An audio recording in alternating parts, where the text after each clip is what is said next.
Welcome back to the deep dive. Today we are undertaking a really fascinating and I think a deeply moving journey. It's a powerful topic. It really is. We're looking into the mechanics of spiritual persistence, and we're zeroing in on um, these incredibly powerful declarations of faith. They come from the transcript excerpts of the music video "I Remain Faithful."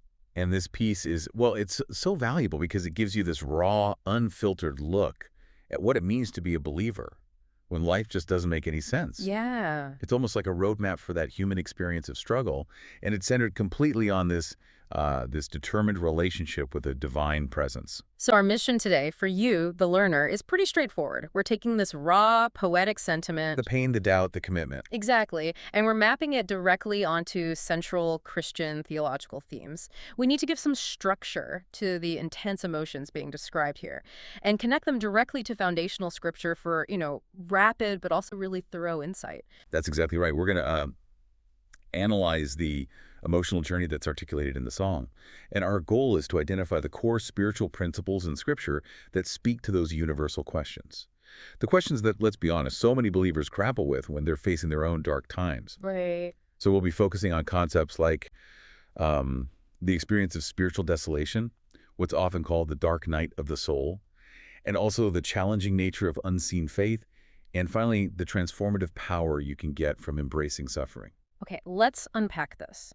Specifically, we want to see how these declarations of persistent, enduring faith, how they resonate with biblical teaching. We want to provide an engaging and I think a necessary analysis for anyone who has ever experienced deep doubt and asked that question. How exactly do I hold on when the emotional, intellectual, and physical lights all seem to go out? A question many of us have asked. So let's start right where the song starts, in the darkness. The song makes absolutely no pretense of a light and easy journey. I mean, it begins immediately in this state of heavy, palpable despair. It really grounds the whole spiritual process in a real lived human experience. Yeah, the opening verses set this heavy, almost static tone. It's a picture of overwhelming struggle and inertia. Right, that inertia. We get phrases like, the night was heavy and the world stood still, and this is so vital. It's not just a passing moment of sadness. No. It's an existential description of stagnation. The believer is describing a profound spiritual and emotional inertia where any forward progress just seems, well, it seems literally impossible. Everything that once propelled life, momentum, certainty, comfort, it's all just ceased. And within that stillness, you get this image that I think is just so relatable. Prayers turn to whispers against my will. So what do we make of that feeling of spiritual depletion? Well, when the effort it takes to even speak to God is so diminished that your prayers become whispers, it speaks not just of sadness, but of this deep exhaustion, a kind of spiritual poverty, really. And that phrase, against my will. Exactly. That part carries so much weight. It shows that conflict inside, doesn't it? The spirit wants to connect. Right, but you just can't. You just can't. The physical and emotional self is just too depleted, too overwhelmed by the crisis, to articulate or sustain a confident, robust prayer. The believer wants to engage, but the energy, the confidence, the words, they're just gone. And that's a crucial moment. It is. It's the recognition of this profound human limitation, our own frailty, in the face of a deep, protracted crisis. This feeling, this depletion, the silence of the soul, it's not a new thing, is it? It's actually a classic spiritual phenomenon. It is. And for you, the learner, it's so important to know that this is a recognized spiritual state, not a failure. It echoes what mystics like St. John of the Cross called the dark night of the soul. It's this necessary, often agonizing period where God seems absent and the traditional comforts of faith, like being able to pray easily, they feel like they've been withdrawn. But this removal isn't seen as punishment. Historically, it's seen as a way of purifying faith. It detaches the believer from relying on spiritual feelings and moves them toward sheer spiritual commitment. The stripping away. A stripping away. And the song just encapsulates that initial painful process. And you see the result of that stripping away in the next line. Dreams lay broken where shadows fell. This feels like a crisis not just of emotion, but of foundation. Your life plans fail, your certainty just wavers, and hope feels completely extinguished in the shadow of that failure. That is the theological significance of brokenness and silence. When dreams lay broken, the individual confronts the radical limits of their own ability to control their destiny. The entire foundation of their personal effort just crumbles. And that is the moment of maximum crisis, the spiritual low point. But the narrative immediately pivots, which I think is the song's first moment of just profound insight. Right after acknowledging total failure, the text says, "Yet in the silence, I heard you well." And what's so fascinating here is the acknowledgement of pain as a prerequisite for the discovery that comes next. Mm. The greatest connection, the clearest perception of the divine, it doesn't happen when the believer is performing well, when their prayers are loud or their dreams are all intact. It happens precisely when human effort and all that noise fails.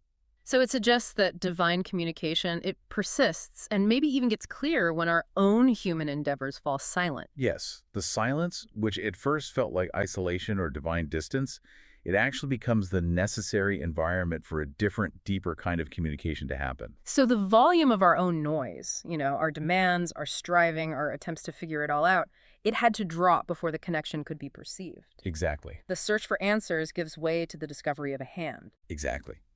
The human tendency is to search for intellectual answers. The why behind the suffering, right? The rational explanation for the broken dreams. The text admits this. I searched for answers but found your hand. And that discovery moves them almost instantaneously from an intellectual crisis, this fruitless search for meaning, to a practical, relational persistence, finding presence and support. This resonates so strongly with figures we see wrestling in Scripture. We're really seeing the biblical pattern of searching for God and distress. It finds its deepest expression, I think, in the Psalms of Lament. Absolutely. The Songs of Lament, they make up the largest single group of psalms, and they validate the believer's right to complain, to question, to feel distant. The song really mirrors the fundamental structure of a biblical lament. Can you break that down for us? Sure. A lament typically has four components. The invocation, which is calling to God, then the complaint crying out about the suffering or the perceived distance, then the petition asking for deliverance, and finally the vow of praise, that commitment to trust regardless of the circumstances. And this song starts squarely in that complaint and petition phase. It does, but crucially, it doesn't stay there. You think of the psalmist crying out, my God, why have you forsaken me?" Right. Those are not quiet whispers. Those are cries of genuine anger, confusion, fear, of abandonment. But they are still addressed to God. The very act of lamenting or searching, even when you feel that distance, is itself an act of persisting faith. So for you listening, this validates that feeling depleted or questioning God's silence isn't a sign of failure. It's actually walking a path that's been well worn by faith leaders. It is the necessary tension. The fact that the individual found your hand while reading through darkness suggests that guidance isn't about the absence of shadow, but the proximity of the divine within the shadow. The transition here is a profound one. It's the move from demanding intellectual knowledge about the circumstances to accepting experiential trust in a present, supportive relationship. The persistence, despite the emotional pain, is rewarded not with an immediate answer, but with a foundational presence, the hand that offers immediate support. And that foundation is what allows the believer to make the bold declaration that defines the next section. The journey from that intellectual searching to relational support provides the foundation. Because the believer found God's hand in the dark, they're now prepared to accept this profound, non-negotiable principle that structures Section 2, the paradox of unseen faith. So if the first section was all about that overwhelming struggle, Section 2 is the core theological principle that the struggle validates. It really is the central mandate of the entire song. Yeah, the lyrics deliver what is probably the most challenging and I think insightful line for a modern audience, a line that just radically prioritizes relationship over reason. It declares, "You never asked me to understand, just to trust what love commands." And we really have to pause on this because it strikes right at the heart of our culture. We live in a world that is obsessed with data, with proof, with full comprehension. We're conditioned to analyze, to question, to demand reasons for everything, especially suffering. So how do you reconcile that? The modern pressure for full comprehension with a spiritual declaration that asks us to simply trust what love commands. It sounds almost impossible, doesn't it? It does. It sounds dangerous or naive in today's society. What evidence does the text offer that makes this kind of trust justifiable, especially when the surrounding world, the sky turns gray, seems so chaotic? Well, the justification lies entirely in the character of the divine, which the song explicitly identifies as love. It suggests that the request for trust is rooted in inherent ultimate benevolence, not in arbitrary power. So trusting the command is trusting the character of the commander. Okay, I see. If the divine essence is love, then the commands, even the ones that are incomprehensible to us, are oriented toward ultimate goodness and the believer's ultimate well-being. This requires surrendering a bit of intellectual vanity and accepting that there is a wisdom beyond our own grasp. And this philosophical acceptance, it leads directly into the context of trusting the unseen. The lyrics state it so plainly, you are working in the unseen. This is a critical theological distinction. Mm. It's sensory experience versus spiritual reality. Our human perception is limited to what's visible, measurable, immediate. The spiritual reality described here operates on a different unseen plane. The believer is affirming that God is actively, purposefully engaged in their circumstances, even when the evidence for that action is completely invisible. Or maybe even contradicted by the immediate pain. Exactly. It directly confronts that human demand for tangible proof versus the commitment of faith. And when we connect this to the bigger picture, this concept is, as we were saying, the very heartbeat of enduring Christian faith. It is the defining doctrine. This declaration is a direct echo and a practical application of the definition of faith that's provided in the New Testament. If you're seeking that rapid yet deep insight, the foundational verse has to be Hebrews 11:1. And what does that say? It states, "Now faith is confidence in what we hope for and assurance about what we do not see." Which perfectly encapsulates the tension the song describes. It requires confidence in a desired future reality, what we hope for, and an assurance about a present reality, what we do not see. Right, that working in the unseen. Yeah. And we can get immense clarity by just briefly looking at the original language here. The Greek term used for assurance is hypostasis. Hypostasis. It doesn't mean a vague wish or a hopeful feeling.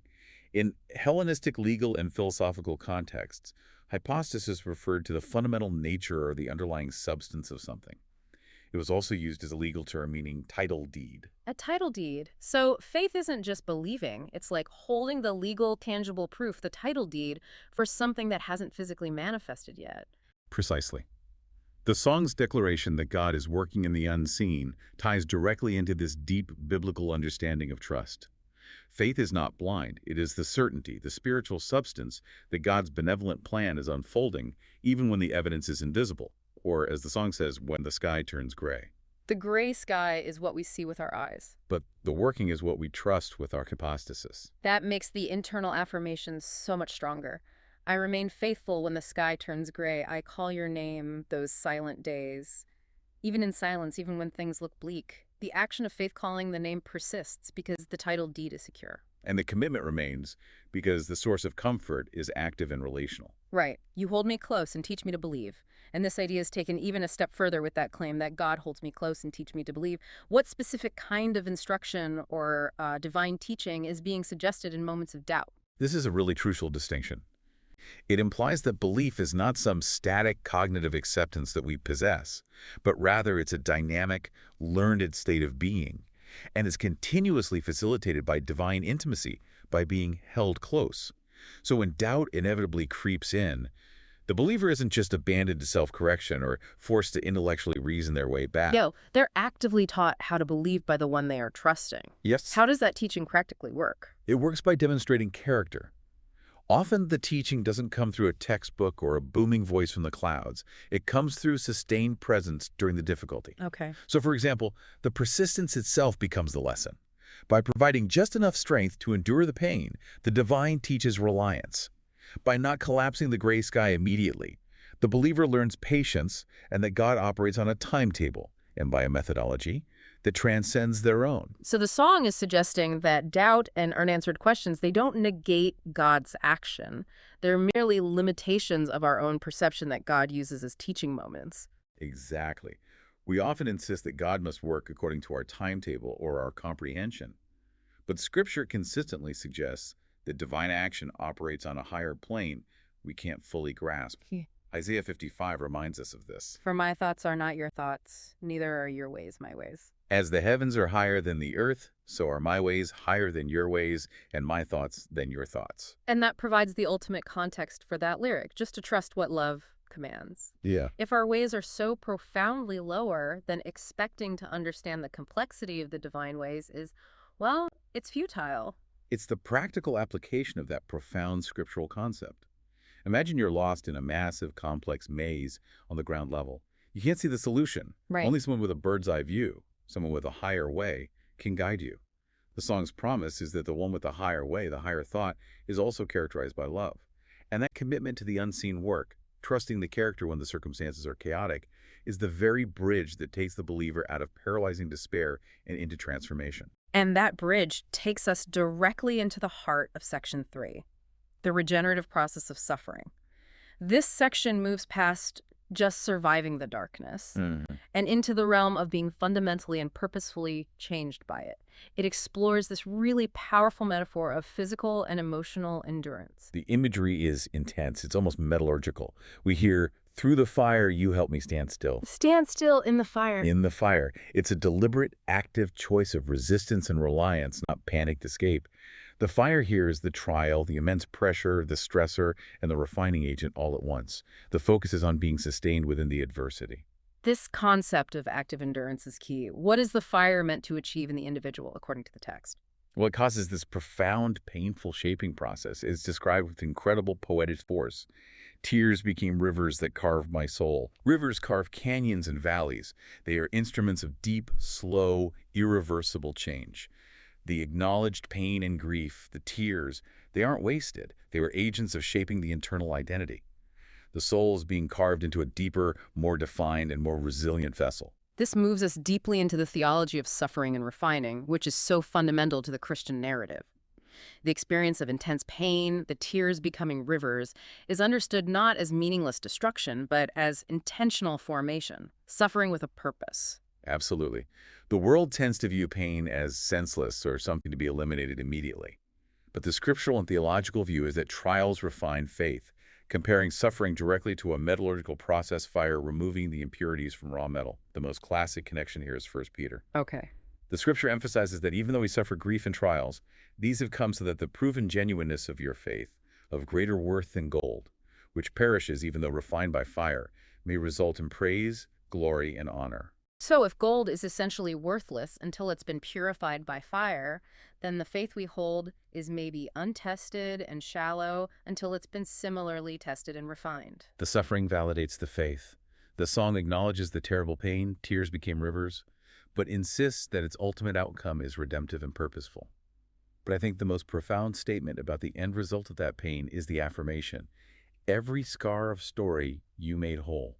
That is a deeply important theological distinction. It challenges our natural human desire to just erase pain. We often wish the evidence of the pain, the scars, would just vanish. But the text suggests the scars are integrated into a new, complete identity. The scar is the testimony. It's the evidence of the fire, the proof of endurance. True wholeness, biblically understood, isn't a state where the injury never happened. Right. It's recognizing that the injury occurred, enduring it with divine help, and allowing the remaining mark to serve as proof of transformation. The scar is no longer a symbol of trauma. It becomes part of the story that has been made whole. It testifies to the refining process and the sustaining presence. This concept of integrated suffering, it's a powerful echo of the resurrection. It is the ultimate pattern. Christ's wounds were not erased upon his resurrection. They were glorified.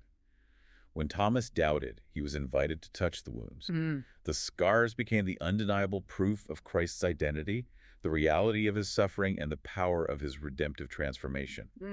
Similarly, for the believer, the scars are proof of the suffering that has now been made purposeful. And the commitment to endurance is precisely what Scripture ties to character development.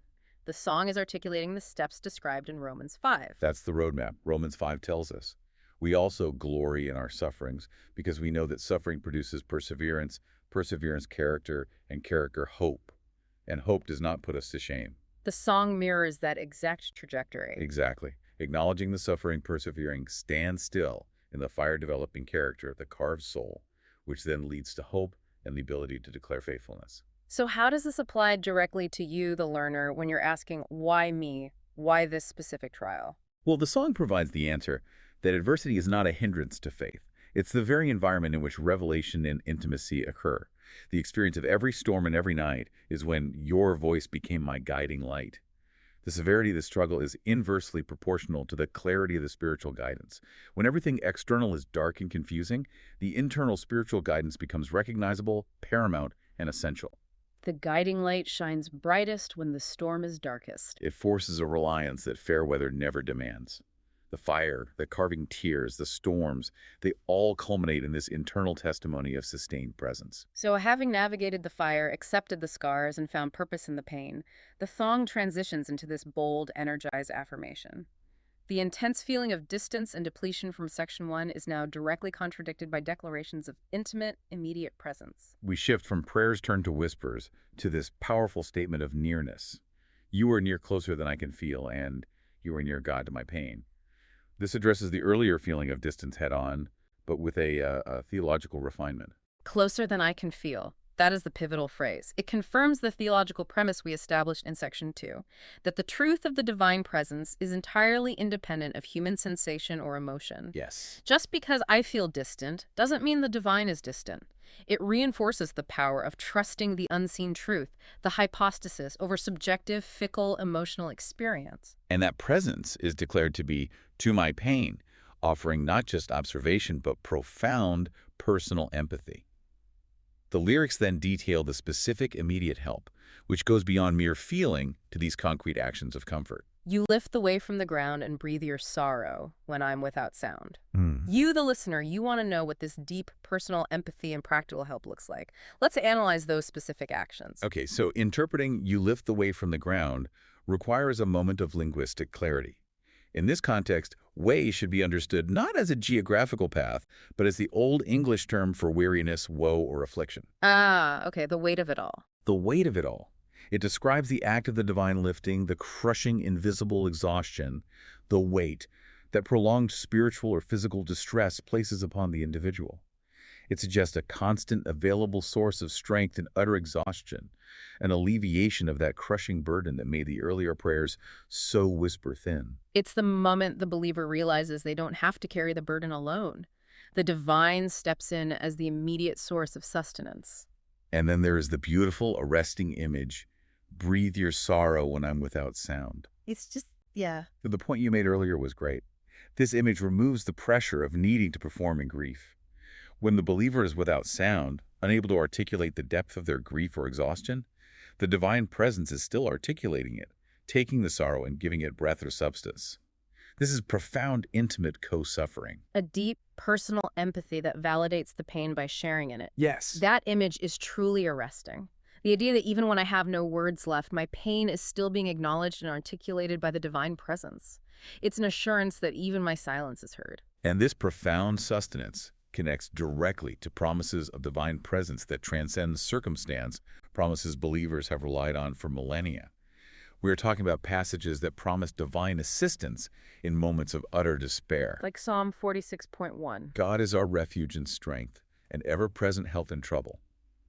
That phrase, ever-present, speaks directly to the reality of being closer than I can feel. Or the assurance given to the Apostle Paul, who wrestled with his own weakness and was told, "My grace is sufficient for you, for my power is made perfect in weakness." Yes, 2 Corinthians 12.9. The song articulates the lived experiential reality of that scripture strength being made available precisely when the individual is weak, exhausted, or without sound. And the journey then culminates in this dynamic, active declaration, a conscious choice of faith fueled by the strength of this relationship that was forged in the dark moments. The concluding lines are so powerful. My faith awakens when I hear your name, and I remain faithful. You are here with me, faithful. This is the absolute antithesis of passive belief. The declaration itself, the conscious act of calling out the name, becomes a spiritual trigger, an awakening that revitalizes that earlier whispered faith. The believer is bringing the working in the unseen into conscious, immediate awareness through declaration. And there's a final layer of insight here, in the relationship between conflict and illumination. You are near more than words conflict in the fire to light my way. The conflict itself, the ongoing fire, is positioned not as an obstacle to light, but as the source of illumination. Which means the struggle is not a detraction from the path. But the very mechanism for revealing the path forward. It's counterintuitive, but so powerful. It takes the theme of refinement and adds a function to it. The conflict doesn't just refine the soul, it lights the way. This suggests that the intense pressure, the trial, it generates a necessary spiritual insight, a light that simply isn't available in comfort. This raises a critical question then. If we look at this entire journey, the breaking, the trusting, the refining, Is faith less about a static intellectual belief system and more about a constant dynamic cycle of breaking down, trusting the unseen, enduring the fire, and then declaring the reawakening? The text strongly supports that dynamic, cyclical view. It begins in brokenness, finds its bedrock in unseen truth hypostasis, endures the intense, refining fire, and then concludes with an energized, declared affirmation of presence. Faith here is clearly a verb. It's a continuous act of remaining, trusting, calling out, and being taught. It's an active posture toward an intimate, though often unseen, divine relationship. The song gives the believer permission to acknowledge the low points while insisting on the persistence that transforms them. #outro. This has been a deeply detailed and structured look at these profound declarations. So, what does this all mean for you, the learner, seeking that rapid, thorough insight into your own journey of faith? Well, the deep dive has revealed that the sentiment of I remain faithful follows a classic four-part spiritual trajectory. First, the honest acknowledgement of darkness and failure. Right. Second, the strategic commitment to unseen trust over rational understanding. Third, transformation through redemptive, purposeful suffering. And finally, an energized, unwavering affirmation of immediate, intimate presence. So the psalm provides a clear, actionable roadmap for navigating doubt by challenging that primary human instinct to understand and shifting the focus to trusting the character of the divine presence. It validates the exhaustion, the way, while encouraging you to recognize scars not as proof of damage, but as integrated signs of wholeness and survival through divine intervention. The entire journey is a shift from passive, exhausted suffering to active, declared faithfulness. The individual begins by acknowledging the heavy night and ends by declaring the presence that is so intimate it even breathes their sorrow, using the conflict itself to light the way forward. That transformation is incredibly compelling and necessary because it imbues the pain with purpose. And that leads us to a final provocative thought, building on all this material. Okay. The source material emphasizes that faith awakens when I hear your name, and that the light is created by the conflict in the fire to light my way. So if the conflict itself creates the light that guides us, does genuine faith require us to actively embrace the environments that test and refine us? Meaning, is true faithfulness defined not by surviving the storm and rushing back to the safety of the known dock, but by the guidance and reliance the storm forces us to find?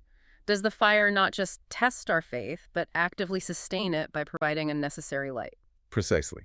If we accept that the conflict is the light source, then perhaps our deepest, clearest spiritual insights are only available in the moments we would most naturally and instinctively try to avoid.